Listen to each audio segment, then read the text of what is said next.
Hey guys, I'm Amadeo78 from Broken Continuity, and this is Because Comics, the show that knows that thing you do, people don't really like it that much.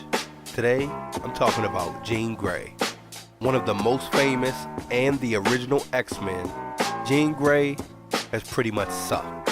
Now, to be fair, it's not just Jean Grey that sucked. That whole original team of X-Men, well, frankly, that book didn't last.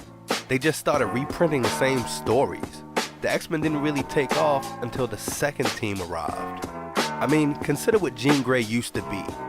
She was a telekinetic, and more like a maybe I can flip this switch type of telekinetic. Even something she is the most famous for didn't really happen the way people think it did. Her romance with Cyclops, well, that got started right around the time the original team was starting to break up. It's pretty much fair to say there is no interesting Jean Grey story until the Phoenix Force becomes involved. Unfortunately, that story led directly to her death. Now, it was a noble death, but basically the best thing she had did till then was get all this power and then kill herself. And since then, we've been in a steady cycle of her coming back, having something to do with the Phoenix Force, and then dying again. A lot of what made her really interesting were things that were basically retconned into the history.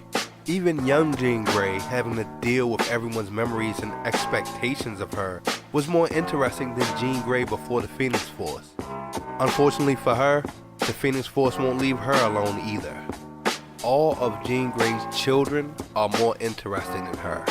And sadly, she doesn't actually have any children.